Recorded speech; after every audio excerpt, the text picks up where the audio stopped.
बहुत इंपॉर्टेंट है। 99% लोगों को लगता है कि हमें हेल्थ इंश्योरेंस का जरूरत नहीं है, ठीक है। लेकिन जितने लोगों को मैं जानता हूँ या जितना मैं अपने बारे में भी जानता हूँ कि अच्छी सेहत एक ऐसी चीज है जिसको खरीदा नहीं जा सकता। ये बहुत इंपॉर्टेंट है सर, आप इस स्टेटमेंट को समझ लीजिए। तो कई लोग जो सोचते हैं कि हमने हेल्थ इंश्योरेंस खरीद लिया और हम क्या मतलब है हमने हेल्थ खरीद ली, ऐसा बिल्कुल नहीं है सर। आप एक अच्छी सेहत खरीद नहीं सकते हैं, आप अच्छी सेहत को बिगाड़ ही सकते हैं, ठीक है। नहीं तो आपको हेल्थ इंश्योरेंस का बहुत जरूरत पड़ने वाला है। तो आप में जितने लोगों ने हेल्थ इंश्योरेंस नहीं लिया है, मेरा मानना है तभी ये 5 स्लाइड खत्म हो जाएंगी। तो इन 5 स्लाइड्स के बारे में ही सोचें और उसी के आसपास हेल्थ इंश्योरेंस को खरीदने का कोशिश करें और प्रमोट करने का कोशिश करें सर। तो good health is not something we can buy. ये सर बर्कशायर हैथवे के जो ओनर है मिस्टर वॉरेन बफेट, उन्होंने एक बार ये स्टेटमेंट दिया था, जिसमें उन्होंने कहा था कि मैं कितना भी पैसा मेरे पास हो, मैं एक अच्छी सेहत नहीं खरीद सकता। तो हमारे पास उनके जितना पैसा तो नहीं है, अगर वो ये बात बोल रहे हैं तो हम सोच सकते हैं हम किस कंडीशन में है सर। हेल्थ इंश्योरेंस, आपको हेल्थ इंश्योरेंस क्यों चाहिए? 99% लोगों को इस सवाल का जवाब पता ही नहीं होता है कि हमें हेल्थ इंश्योरेंस क्यों चाहिए। कोई लोग टैक्स बचाने के लिए करते हैं, किसी को एजेंट सेल करके चला जाता है, किसी को ऐसी चीजें दिखती हैं जो काम की नहीं है। पर हेल्थ इंश्योरेंस जो है, आप अगर आप ये 3 पिक्चर देखेंगे तो आपको पता लग जाएगा आपको हेल्थ इंश्योरेंस क्यों चाहिए सर। जो येलो में स्माइली है वो आप है सर, आप बहुत खुश नजर आ रहे हैं, आप बहुत अच्छी जिंदगी जी रहे हैं। अचानक आपकी तबीयत खराब होती है, आप हॉस्पिटल पहुंच जाते हैं और आपके पास हेल्थ इंश्योरेंस नहीं है, तो आप बाहर निकलते हैं बैंकरप्ट होकर। उसका रीजन मैं आपको बता दूं, 99% जो लोग होते हैं उनको एक अच्छी हेल्थ केयर चाहिए होती है, जो एक अच्छे हॉस्पिटल में जाना चाहते हैं और समय आने पे इमरजेंसी में जाते भी हैं। वहां उनको जाके पता लगता है कि आज जो हॉस्पिटल है वो हॉस्पिटल नहीं होटल्स हैं, और उनके लिए आप पेशेंट नहीं कस्टमर हैं। तो उनको कोई फर्क नहीं पड़ता आप किस कंडीशन में क्या है, आपको वो अंदर ले लेंगे और जब आप बाहर निकलेंगे तो आपको पता लगेगा आप बैंकरप्ट हो गए हैं। मैं आपको बता रहा हूँ, कई लोग मेरे को ऐसा भी बोलते हैं सर हमें कोई जरूरत नहीं है, हम तो किसी से उधार ले लेंगे, हमारे यार दोस्त बहुत हैं। सर मैं बता रहा हूँ, मेरा पर्सनल एक्सपीरियंस है, अगर सबसे पहले कोई जरूरत के टाइम पे साथ छोड़ता है ना, वो आपके अपने ही होते हैं सर। आपको लोग अपने घर में से भी पैसा ब्याज पे ही देंगे और बोलेंगे हम दूसरे से लेके आए, और अगर आप हिसाब लगाओगे 1 लाख का 12% का ब्याज, तो साल का हो गया 12,000। 12,000 से आधी रेट में आपको 1 लाख का हेल्थ इंश्योरेंस का कवर मिल जाएगा सर। तो इस चीज को बहुत ध्यान से सुनिए।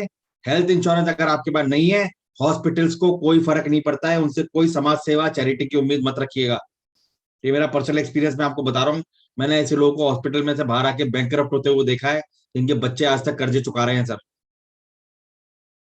तो ये 3 जो इमेजेस हैं, ये आपको बता देंगे आपको हेल्थ इंश्योरेंस क्यों चाहिए।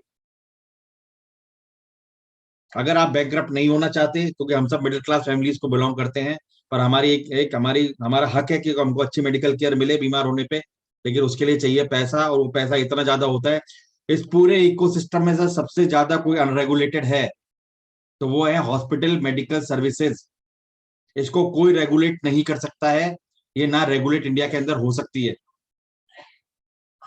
ले सर आप इस चीज को समझे, हेल्थ इंश्योरेंस के अंदर ये 5 स्लाइड है, इसलिए मैं बोलूंगा बहुत ज्यादा, क्योंकि इसके अंदर आप जितना बोलेंगे उतना सामने वाले को समझा पाएंगे। हेल्थ इंश्योरेंस क्या कवर करता है सर? ये मेरी बात आप बहुत ध्यान से सुनिएगा सर, ये क्या कवर करता है क्या कवर नहीं करता है, आपको ये लेना चाहिए नहीं लेना चाहिए, ये आपको इस स्लाइड के अंदर पता लग जाएगा। तो सर आप बीमार होते हैं और आप हॉस्पिटल के अंदर एडमिट होने जाते हैं। अगर आप हॉस्पिटल में नहीं जाते हैं तो और कोई आप ट्रीटमेंट करवाते हैं तो उसको कहते हैं ओपीडी। ओपीडी होता है आउट पेशेंट डिपार्टमेंट, जिसके अंदर आप डॉक्टर के पास जाते हैं, डॉक्टर से मिलते हैं, डॉक्टर कहता है आपको छोटा सा खांसी जुकाम है, आप 1,000 रुपए का बिल भर दीजिए और घर जाइए, आपको हेल्थ इंश्योरेंस का जरूरत नहीं है। लेकिन आप डॉक्टर के पास गए, डॉक्टर ने बोला अरे आपके तो किडनी में स्टोन है या आपके हार्ट में स्टेंट लगेगा, तो आप आईपीडी हो जाएंगे। 1 मिनट सर होल्ड कीजिएगा जरा, है ना।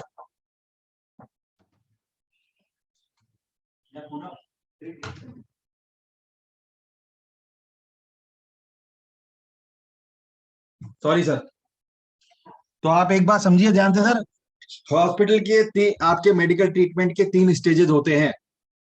एक होता है आपका एडमिशन, एक होता है आईपीडी जो एडमिशन के बाद होता है, एक होता है डिस्चार्ज और सबसे इंपॉर्टेंट होता है ओपीडी। अगर आपको कोई बीमारी डिटेक्ट होती है और उसका डॉक्टर आपको बोलता है कि आपको हॉस्पिटल में एडमिट करना पड़ेगा, तो आप इनपेशेंट डिपार्टमेंट में जाते हैं जहां पे हेल्थ इंश्योरेंस काम करता है। इसका मतलब 24 घंटे आपको मिनिमम हॉस्पिटलाइजेशन चाहिए। उसके बाद आप एक हॉस्पिटल में रहते हैं, 1 दिन 2 दिन 5 दिन 10 दिन जो भी आपका होता है, आप उसके बाद बाहर निकल के आते हैं।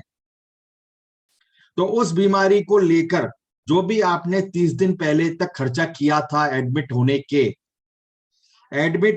30 दिन पहले तक अगर आपने कोई खर्चा उस बीमारी को लेकर किया है, वो आपकी मेडिक्लेम पॉलिसी कवर करती है। और बाहर आने के 60 दिन बाद तक, सर ध्यान से समझिएगा, एडमिट होने की डेट से 30 दिन पहले और बाहर आने की डेट के 60 दिन तक आपको सारे खर्चे उस बीमारी को लेकर दिए जाते हैं। अब तो ये 90 डेज और 120 डेज भी पहुंच गया है, 60 डेज और 90 डेज भी पहुंच गया है। तो आप समझिए, आपको ओपीडी कवर का जरूरत नहीं है पॉलिसी के अंदर। आपसे 5,000 रुपए लेके आप ही को दे दिया जाता है। कई लोग मेरे को बहुत इंसिस्ट करते हैं हमको ओपीडी मिल रहा है, ये मिल रहा है, वो मिल रहा है। आप इस स्लाइड को देख के समझिए, अगर आप हॉस्पिटल में एडमिट हो रहे हैं और आप इलाज करा रहे हैं, तो आपका 30 दिन का ओपीडी पहले का और 60 दिन का ओपीडी बाद का पॉलिसी कवर करती है। मैं बार बार इस चीज पे इंसिस्ट कर रहा हूं सर, ओपीडी कवर को लेके भ्रमित ना हो। आप अगर वैसे ओपीडी में जाएंगे, आपका 1,500 रुपए से ज्यादा का बिल नहीं आएगा। और लेकिन अगर आप हॉस्पिटल में एडमिट होंगे, तो आपका ओपीडी वैसे ही कवर हो जाएगा 30 दिन और 60 दिन के लिए। ये हेल्थ इंश्योरेंस का एक बेसिक है। आपको समझना है कि हेल्थ इंश्योरेंस के अंदर हमें ये चीज पहली चाहिए कि 30 दिन और 60 दिन का हमारा एक्सपेंसेस कवर होना चाहिए उस बीमारी के लिए जिसका इलाज हमने हॉस्पिटल में एडमिट होने के बाद करवाया है।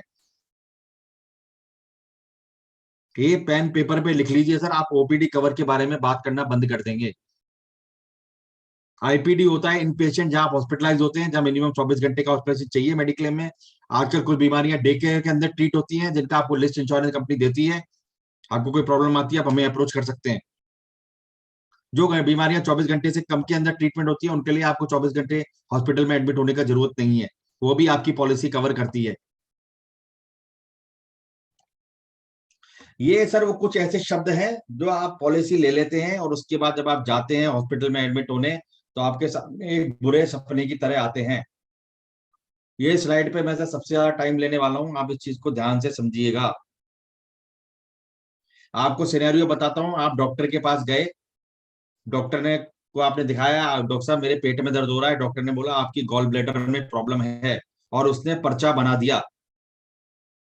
आपने पर्चा लिया, डॉक्टर बोला 15 दिन बाद मैं आपकी सर्जरी करूंगा और आपको हॉस्पिटल में एडमिट करूंगा, क्या आपके पास हेल्थ इंश्योरेंस है?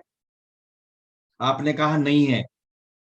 तो आपने कहा, डॉक्टर बोलेंगे आप जरा बाहर वाले बंदे से जाके मिल लीजिए, या मैं एजेंट को बोलता हूँ वो आपसे बात कर लेगा। एज आप ऑलरेडी डरे हुए हैं क्योंकि आपके पास इंश्योरेंस अब नहीं है। आपको एजेंट फोन करेगा और बोलेगा सर डॉक्टर साहब ने नंबर दिया है, आपकी पॉलिसी करनी है। आप आंख बंद करके पॉलिसी करवा लोगे, और आपको पता है खर्चा 3 लाख रुपए का अगर आने वाला है, तो आप 50,000 का प्रीमियम भर दोगे। लेकिन वो पॉलिसी आपके लिए टॉयलेट पेपर है सर।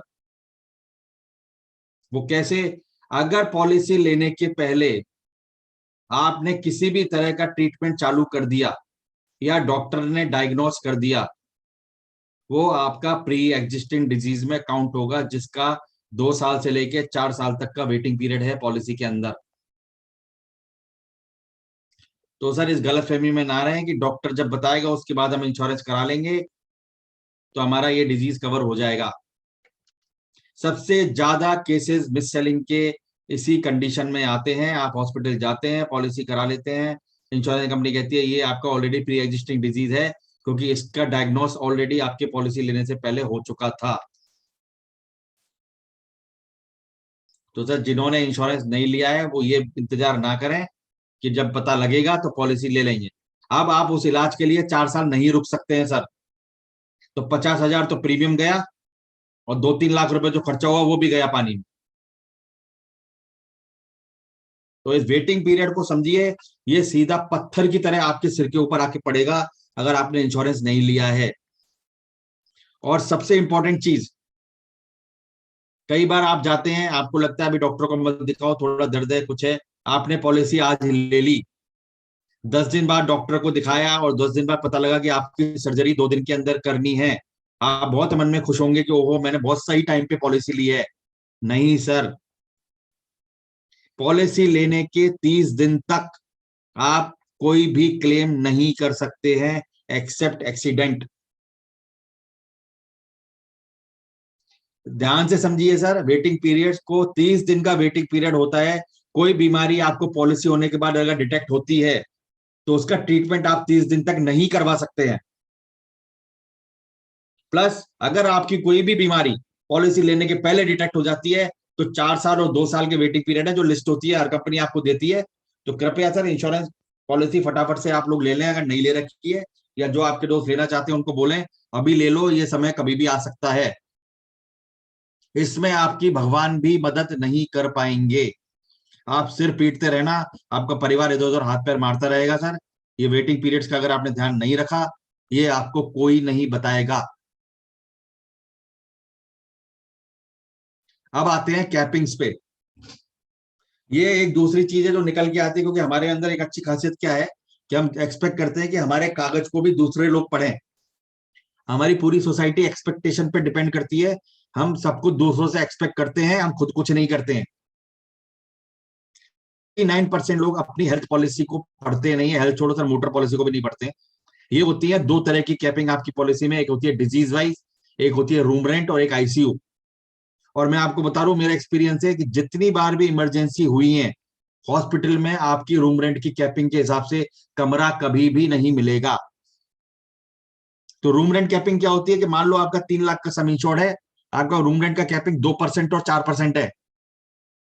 मतलब 2% ऑफ सम इंश्योर्ड के रूम के रेंट को आप लेके रूम में रह सकते हैं, 4% आईसीयू है। तो 3 लाख का 2% हुआ 6,000 रुपए पर डे, और आईसीयू का हुआ 12,000 रुपए पर डे। अगर इससे ज्यादा के रूम में अगर आप चले गए तो आपका सारा क्लेम को प्रोरेट कर दिया जाएगा, जितनी परसेंट से आपका रूम का कॉस्ट बढ़ा है, और सारी चीजें उस हिसाब से बढ़ जाती हैं। एग्जाम्पल, आप हॉस्पिटल में पहुंचे, आपका परिवार, आप बहुत अजीब हालत में है और आप इमरजेंसी सिचुएशन में है। आपके परिवार वालों ने बोला हाँ हमारे पास पॉलिसी है, पॉलिसी के सारे टर्म्स एंड कंडीशन मीट हो रहे हैं, तो आपको 6,000 रुपए के कमरे की जगह वो बोलेंगे हमारे पास 12,000 रुपए का कमरा अवेलेबल है। आप क्या देखोगे, मेरा 3 लाख का इंश्योरेंस है, मैं 12,000 का कमरा ले सकता हूं। आपका रूम रेंट हो गया डबल, क्लेम हो गया आधा। रूम रेंट डबल हो गया, क्लेम आपका आधा हो गया। इसका मतलब है जैसे ही आप 12,000 रुपए के कमरे में जाएंगे आपके सारे खर्चे डबल हो जाएंगे, लेकिन आपकी रूम रेंट की कैपिंग 6,000 थी, सारे खर्चे आपके आधे कर दिए जाएंगे। तो बैलेंस अमाउंट आपको पे करना पड़ेगा। तो अगर ये सब के बाद आपका 2 लाख का बिल आता है तो 1 लाख रुपए आपको जेब से देने पड़ेंगे और 1 लाख रुपए आपकी इंश्योरेंस कंपनी पॉलिसी पे करेगी। इन कैपिंग का सर बहुत ध्यान रखें। आप हॉस्पिटल अगर आपको फोर्स करता है, क्लियर बोल दीजिए हम हॉस्पिटल चेंज कर लेंगे, हमको यहाँ ट्रीटमेंट नहीं करवाना है, हॉस्पिटल के पास वो कमरा निकल के आ जाएगा। ये मैं आपको रियलिटी बता रहा हूँ जो ट्रैप सेट होता है हॉस्पिटल्स के अंदर। डिजीज वाइज कैपिंग बहुत इंपॉर्टेंट है। ये खासकर आपके हर्निया में, कैटरेक्ट में और कुछ 17-18 तरह की डिजीज है जिनका एक स्टैंडर्ड इंश्योरेंस कंपनी का एक्सपीरियंस है कि इससे ज्यादा खर्चा नहीं आता है, उनको कैप कर दिया जाता है। किसी भी हॉस्पिटल में चले जाइए, कैटरेक्ट का आपको 30,000 रुपए से ज्यादा एक आंख का ट्रीटमेंट का कॉस्ट नहीं मिलेगा। डॉक्टर पकड़ लेता है, कहता है मैं आपका फेमटो सर्जरी करूंगा, जिसका 5 मिनट में लेजर हो जाएगा, आपका मोतियाबिंद खत्म हो जाएगा। आपको उसका क्लेम नहीं मिलेगा सर, क्योंकि मोतियाबिंद का कैपिंग 30,000 रुपए पॉलिसी के अंदर है। 70,000 आपको जेब से भरने पड़ेंगे। डॉक्टर साहब कहेंगे सर मेरी कोई गलती नहीं है, आपको मैंने बोला, आपने करवाया, आप जानो इंश्योरेंस कंपनी जाने, उसमें आप हमारे पास भी मत आना, हम आपकी कोई मदद नहीं कर पाएंगे। ये रियल केसेस हैं। मार्केट में पॉलिसीज ऐसी आती हैं जिनमें कैपिंग्स नहीं होती है लेकिन उनका प्रीमियम ज्यादा होता है। लेकिन मेरा ये मानना है कि इन चीजों को ध्यान में रख के अगर आप पॉलिसी लेंगे, हो सकता है कम पैसे में आपको एक अच्छी पॉलिसी मिल जाएगी। आप टर्म्स एंड कंडीशन फॉलो करेंगे, आपको क्लेम में प्रॉब्लम नहीं आएगी। एक्सक्लूजन बहुत इंपॉर्टेंट है सर। एक्सक्लूजन सबसे बड़ा है, वो है आपका pre existing medical conditions. Pre existing medical condition की सिंपल सी डेफिनेशन है कि पॉलिसी लेने के पहले अगर कोई बीमारी आपको किसी भी रूप में डिटेक्ट होती है, चाहे वो कागज पे, चाहे वो टेस्ट में, चाहे वो डॉक्टर ने लिख दिया, चाहे आप कोई दवाई ले रहे हैं, 4 साल तक वो कवर नहीं होगी। बहुत ध्यान से समझिए। प्री एग्जिस्टिंग कंडीशन एक ऐसी कंडीशन है जिसमें आप इमरजेंसी में पॉलिसी लेते हैं लेकिन आपके कोई काम नहीं आएगी। अगर आप ये चीजें समझ गए, आप हेल्थ इंश्योरेंस अच्छा ले पाएंगे और लोगों को मदद कर पाएंगे। हेल्थ इंश्योरेंस एक ऐसा प्रोडक्ट है जो जरूरत के टाइम पे 99% लोगों के काम नहीं आता है, सिर्फ इन चीजों की वजह से कि उनको पता ही नहीं होती है। एक सबसे बड़ा चैलेंज, परिवार को ही पता नहीं होता है कि कौन सी पॉलिसी ले रखी है और क्या कर रखा है। तो अगर आप पॉलिसी लेते हो तो अपने परिवार के सदस्यों को बता के रखें सर, क्योंकि आप जब तक पॉलिसी आपको नहीं पता होगी कोई आपकी मदद नहीं कर पाए। हम लोग बैकएंड में सारा पॉलिसीज रखते हैं, अपने एंड से हेल्प करते हैं, लेकिन कई बार ऐसा होता है कि हम उस सिचुएशन में नहीं होते। तो डॉक्यूमेंट फैमिली को बता के रखें सर। सबसे ज्यादा प्रॉब्लम आपके परिवार को ही होने वाली है। हॉस्पिटल के लोग आपको इस तरह ट्रैप कर लेंगे कि आप निकल नहीं पाओ। तो मैं आगे आपको बताऊंगा उन चीजों से कैसे बचा जाता है। पर ये कैपिंग्स का, वेटिंग पीरियड का, ओपीडी का, इन चीजों का ध्यान रखें सर। बेसिक हेल्थ इंश्योरेंस में ये सब चीजें कवर होती हैं। कैशलेस सर, ये सबसे बड़ा झगड़े का विषय है। कैशलेस कैशलेस कैशलेस दुनिया में है। आपको कैशलेस मेडिक्लेम मिलेगा, कैशलेस मेडिक्लेम मिलेगा, जो बोलते हैं उनको भी नहीं पता कैशलेस मेडिक्लेम होता क्या है। तो ये मैंने दोनों लैंग्वेजेस में इसके लिखा है। आप इसको ध्यान से पढ़ें, ये आईआरडीए का डेफिनेशन है। अगर आप इसको आज पढ़ेंगे तो आप समझ जाएंगे कि आप कैशलेस क्या होता है और आप किस तरह कैशलेस को लेके कंफ्यूज रहते हैं। Cashless mediclaim is one such advantage. ये एडवांटेज है जो आपको ऑफर किया जाता है, ये मैंडेटरी नहीं होता है। इसका मतलब इंश्योरेंस की जिम्मेदारी नहीं है कि वो आपको कैशलेस दे। ये वो एडवांटेज ऑफर करते हैं जिसके अंदर बहुत सारे फैक्टर इन्वॉल्व होते हैं। सबसे इंपॉर्टेंट फैक्टर होता है कि क्या जिस हॉस्पिटल में आप गए हैं वहां पे वो हॉस्पिटल उनके पैनल पे है कि नहीं। ये मैं आपको क्यों बता रहा हूँ। 99% लोग मेरे को पूछते हैं कई बार कि सर ये इसमें आप जो पॉलिसी दे रहे हैं इसके अंदर सिर्फ 6,000 हॉस्पिटल कवर हैं, लेकिन हमको जो पॉलिसी मिल रही है उसके अंदर 10,000 हॉस्पिटल कवर हैं। पता लगता है जो घर के पास हॉस्पिटल है वो एक भी कवर नहीं है। तो सर ये नंबर पे बिल्कुल भी ना जाए, 10,000, 20,000, 5,000। ये देखें आपके घर के पास 5 किलोमीटर, 10 किलोमीटर एरिया में कितने हॉस्पिटल कवर हैं, क्योंकि आपके परिवार को आपको वहीं लेकर भागना पड़ेगा। तो अगर वहां पे कैशलेस पैनल नहीं है, एम पैनल नहीं है, तो कैशलेस नहीं मिलेगा।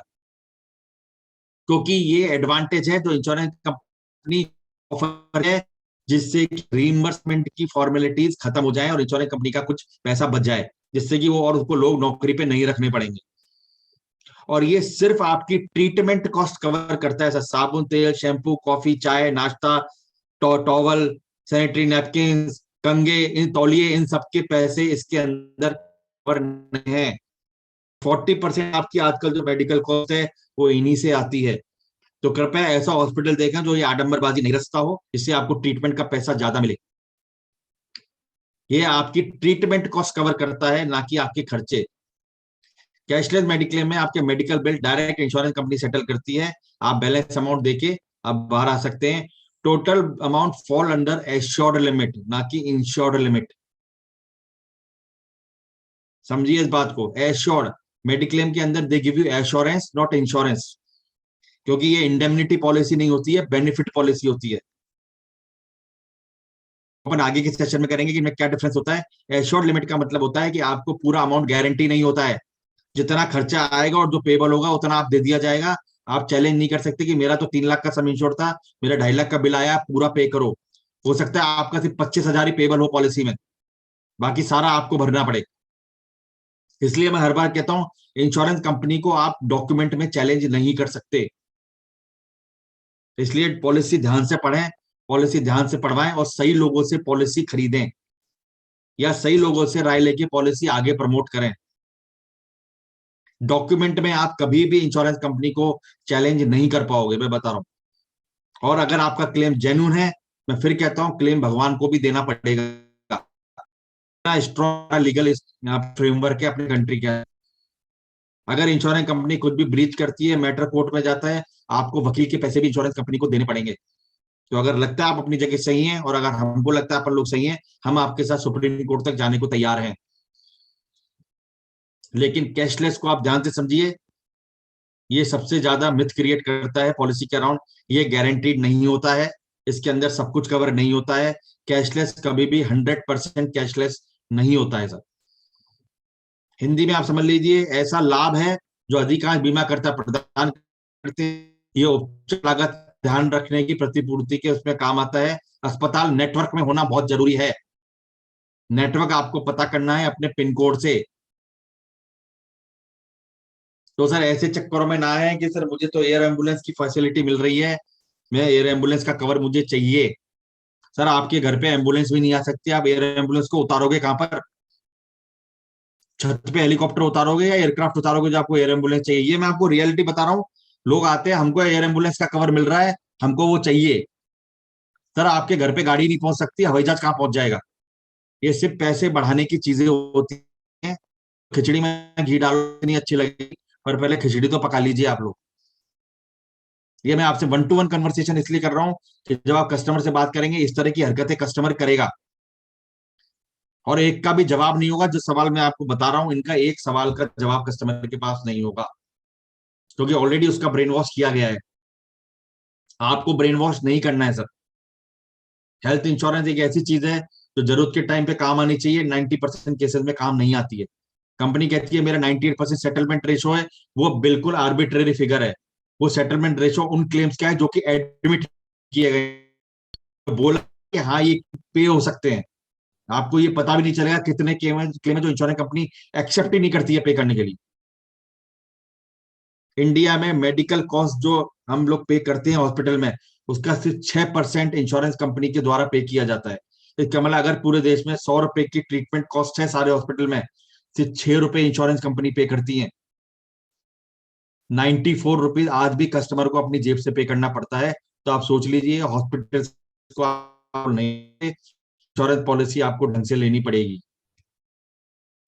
ये सर कैशलेस क्लेम प्रोसेस है, इसको आपके लिए समझना बहुत जरूरी है। आप इसको अगर ध्यान से देखेंगे तो दोनों लाइन के अंदर एक चीज की पोजीशन बदल दी गई है, वो है टीपीए की।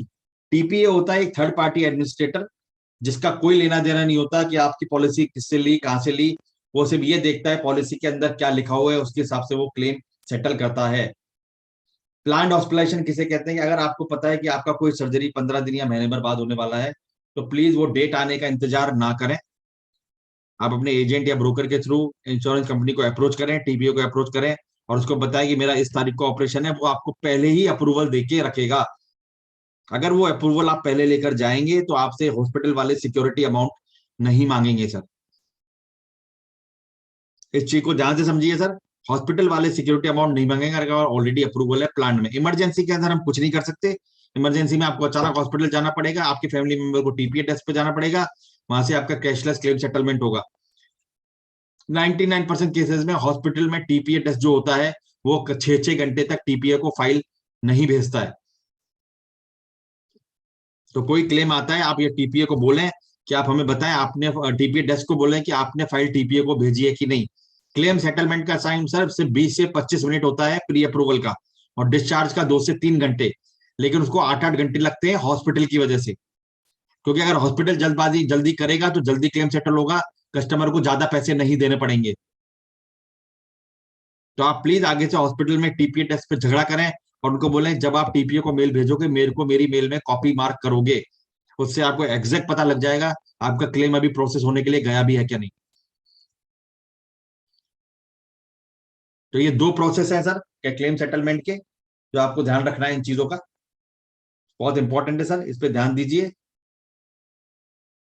आपको मेडिक्लेम इंश्योरेंस समझ में आ जाएगा कि ये क्या होता है। बहुत सिंपल प्रोडक्ट है सर। आपको एक चीज समझनी है, मेडिक्लेम इंश्योरेंस जैसा मैं सबको बोलता हूँ एक बेसिक हेल्थ इंश्योरेंस पॉलिसी होनी चाहिए, जिसमें आपको पता है मैं 3 से या 5 लाख रुपए अपनी कैपेसिटी के हिसाब से इंश्योरेंस लूंगा। अपने परिवार में किन किन लोगों को कवर करूंगा, मेरे को हॉस्पिटल में एडमिट होने पे खर्चा तरीके से मिल जाना चाहिए, उसके अलावा मुझे कुछ नहीं चाहिए।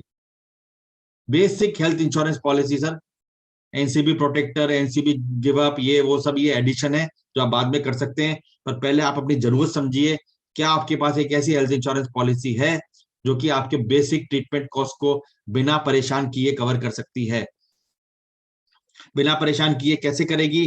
प्री एग्जिस्टिंग डिजीज, किसी की बातों में आके पॉलिसी ना लें, ट्रीटमेंट शुरू होने के बाद पॉलिसी ना लें, प्रिस्क्रिप्शन होने के बाद पॉलिसी ना लें, पॉलिसी लेने के 30 दिन के भीतर कोई भी क्लेम की कोशिश ना करें।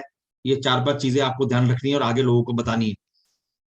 एम्बुलेंस का खर्चा भी पॉलिसी में कवर होता है, 98% पॉलिसी कवर करती है। कुछ अगर समझ में नहीं आता है तो आप और एक आरोग्य संजीवनी पॉलिसी है, वो आप लेके रह सकते हैं। बहुत सिंपल सा प्रोडक्ट है, बहुत रीजनेबल है, सिर्फ उसके अंदर 5% का को पेमेंट क्लॉज लगा हुआ है। तो मुझे लगता नहीं वो ज्यादा अमाउंट है। अगर आपका 40,000 का क्लेम आता है, 5% अगर आपको 2,000 देना पड़े, मेरे हिसाब से कोई बड़ी चीज नहीं है। पर बहुत सिंपल, बहुत रीजनेबल, बहुत चीप पॉलिसी आईआईडी ने बनाई है 2020 के अंदर। आप उस पॉलिसी को ट्राई करें, अगर आप कुछ और ज्यादा महंगी पॉलिसी नहीं लेना चाहते तो। ये सर कुछ हेल्थ इंश्योरेंस के फ्रीक्वेंसी आज क्वेश्चन है जो मैंने बनाए थे, कि हेल्थ इंश्योरेंस एक ऐसा प्रोडक्ट है जो कि आपकी वो सब कवर करता है, ये मैंने आपको बता दिया है। Why should I by health insurance? क्योंकि आप अपनी लाइफ लॉन्ग सेविंग खत्म अगर नहीं करना चाहते हैं, ऐसी सिचुएशन में नहीं पड़ना चाहते कि लोगों से कर्जा लेना पड़े, ब्याज देना पड़े, चार बातें सुननी पड़े, तो हेल्थ इंश्योरेंस लेके रखिए। आप अपनी फैमिली में किसको भी कवर कर सकते हैं, डिपेंडेंट चिल्ड्रंस को कवर कर सकते हैं, इंडिपेंडेंट बच्चों को कवर नहीं कर सकते हैं। अगर पेरेंट्स को इंडिपेंडेंट बच्चे, अगर नौकरी करने वाले बच्चे कवर करने हैं, तो बच्चों को बोलिए पॉलिसी लेने के लिए जिसके अंदर वो आपको कवर करेंगे। सबसे बेस्ट तरीका है, नहीं तो फिर दिक्कत आती है सर। ये कॉमन बेनिफिट है, काफी बड़ा कुछ है, मैं ज्यादा बोलूंगा नहीं। 30 दिन का वेटिंग पीरियड होता है, 4 साल का प्री एग्जिस्टिंग कवर होता है, प्री और पोस्ट 30 डेज और 60 डेज कवर होता है, ओपीडी एक्सपेंसेस आपके कवर होते हैं, ऑर्गन डोनर एक्सपेंसेस कवर होते हैं। आपको यही समझाना चाह रहा हूँ कि अगर आप एक बार अस्पताल में एडमिट हो गए किसी बीमारी के लिए, तो उसको लेके 30 दिन पहले का खर्चा और 60 दिन बाद का खर्चा पॉलिसी कवर करती है। तो ओपीडी कवर के चक्कर में सर ना पड़े बिल्कुल भी, ये अननेसरी पैसा जलाने वाली चीज है। आप अपनी हेल्थ इंश्योरेंस, ये सर बहुत इंपॉर्टेंट है। ये एक बहुत बड़ा ओपन मार्केट है जो कि आप ट्रैप कर सकते हैं, जिसको कहते हैं हम लोग हेल्थ इंश्योरेंस पोर्टिंग। ये बहुत सिंपल है। आप एक अपनी हेल्थ इंश्योरेंस पॉलिसी को ट्रांसफर एक कंपनी से दूसरी कंपनी में कर सकते हैं। आपकी जो भी existing policy benefits, existing policy के बेनिफिट्स हैं, ऑटोमेटिकली आपकी नई पॉलिसी पे ट्रांसफर हो जाते हैं। इसके अंदर कोई डिस्प्यूट नहीं है, कोई चीटिंग नहीं है, कोई फ्रॉड नहीं है, अगर आप सही आदमी से पॉलिसी लेते हैं। कुछ लोग पॉलिसी पोर्ट करने के नाम पर आपको नई पॉलिसी चिपका देते हैं, और फिर आपको पता लगता है मेरी पॉलिसी पोर्ट नहीं हुई है। पर मैं आपको श्योरिटी देता हूँ, अगर आप हमारे यहाँ पोर्टिंग कराते हैं तो आपकी पॉलिसी पोर्ट ही होगी, नहीं तो पॉलिसी नहीं होगी। ये मैं आपको श्योरिटी देता हूँ सर। कई लोग पॉलिसी पोर्टिंग के नाम पर नई पॉलिसी इशू कर देते हैं एजेंट, क्योंकि उनको पता है हमको कमीशन नहीं मिलेगा। पोर्टिंग एक ऐसा हथियार है जिससे आप किसी भी इंश्योरेंस पॉलिसी को अपनी पसंद की कंपनी में कम प्रीमियम पर ट्रांसफर कर सकते हैं। सारे एग्जिस्टिंग पॉलिसी के बेनिफिट, अगर आपकी एग्जिस्टिंग पॉलिसी में एयर एम्बुलेंस कवर नहीं है, तो आपकी नई पॉलिसी में भी एयर एम्बुलेंस कवर नहीं होगी। अगर आपकी एग्जिस्टिंग पॉलिसी में 3 साल का वेटिंग पीरियड वेव ऑफ हो गया है, तो आपका उस सम इंश्योर्ड पे ही वेटिंग पीरियड वेव ऑफ होगा। कई लोग कहते हैं मेरे को 5 लाख की जगह 10 लाख का सम इंश्योर्ड मिल गया है, आपको 5 लाख पे ही वो सारे बेनिफिट मिलेंगे, 10 लाख पर नहीं मिलेंगे। इसलिए मैं बार बार कह रहा हूँ, पोर्टिंग अगर करना है तो एग्जिस्टिंग पॉलिसी की जैसी ही पॉलिसी लें, अपनी अकल ना लगाएं, दूसरों की बातों में ना आए, ध्यान से विवेक से काम लें और तरीके से पॉलिसी लें। नहीं तो कोई लोग आपकी 3-4 साल पुरानी पॉलिसी को कागज का टुकड़ा बना के चले जाएंगे। तो अगर हमारी टीम से आप कभी भी पोर्टिंग करते हैं, तो आप मेरे से एक बार कंफर्मेशन ले सकते हैं कि ये पॉलिसी पोर्ट हुई है या नहीं। ये एक मॉरली एथिकल स्टेटमेंट है जो मैं आपको दे रहा हूँ। अगर आप ये विश्वास के साथ पॉलिसी पोर्ट करवा रहे हैं, तो आपको ये पता होना चाहिए आपकी कहीं नई पॉलिसी तो आपको नहीं दी जा रही। ये मार्केट में बहुत प्रैक्टिस प्रेवेलेंट है सर। आप पोर्टिंग के लिए जाते हैं, नई पॉलिसी दे दी जाती है आपको, सारे बेनिफिट आपके पानी में चले जाते हैं। जबकि आईआईडी का रूल है, सारे एक्यूमुलेटेड बेनिफिट जो है वो आपकी पॉलिसी पे ट्रांसफर हो जाने चाहिए। ये सर मैंने हिंदी में किया है, तो मैं शेयर हिंदी से वो शेयर कर लें। तो ये सर मेरी तरफ से हेल्थ एक बेसिक ट्रेनिंग था जो मैंने आ गया है। अगर आपको सवाल जवाब पूछना चाहते हैं तो पूछिए, नहीं तो कुछ चीजें मैं एक बार दोबारा रिपीट करना चाहूंगा। अगर आपने हेल्थ इंश्योरेंस पॉलिसी नहीं ली है, अस्पताल हो गए तो आएंगी, आपकी savings पानी में चलेंगी। मैंने ऐसा होते हुए देखा है सर। आपको अभी भी बीमारी डिटेक्ट होती है, उसके बाद आप पॉलिसी लेते हैं, वो 4 साल तक कवर नहीं है। ये भी मैंने होते देखा है सर। 30 दिन तक पॉलिसी कुछ क्लेम नहीं देती है, ये भी मेरे प्रैक्टिकल एक्सपीरियंस है कि लोग हॉस्पिटल आ जाते हैं, क्लेम नहीं मिलता है। आपकी हेल्थ इंश्योरेंस पॉलिसी 24 घंटे हॉस्पिटलाइजेशन होने पे 30 डेज का ओपीडी एडमिशन से पहले और 60 दिन का ओपीडी डिस्चार्ज के बाद आपको सारा अमाउंट पे करती है उस बीमारी के ट्रीटमेंट को लेकर। प्लस कैपिंग्स का ध्यान रखें सर, रूम रेंट कैपिंग बहुत इंपॉर्टेंट है। अगर आपको बिना रूम रेंट कैपिंग की पॉलिसी लेनी है वो मार्केट में आपको मिल जाएंगी। दूसरी बात, ग्लोबल पॉलिसीज के चक्कर में ना पड़े कि मेरे को ग्लोबल पॉलिसी मिल रही है और आपके पास पासपोर्ट भी नहीं है। अपने देश में इलाज करा लेंगे, वही बहुत बड़ी बात है। ग्लोबल पॉलिसीज आजकल बहुत चल रही है, 1 करोड़ लो आपको अमेरिका में ट्रीटमेंट आएगा, जापान में ट्रीटमेंट हो जाएगा। उस कंट्री में जाते ही वहां का लॉ काम करेगा, पता नहीं वो पॉलिसी वहां के लॉ के हिसाब से है या नहीं।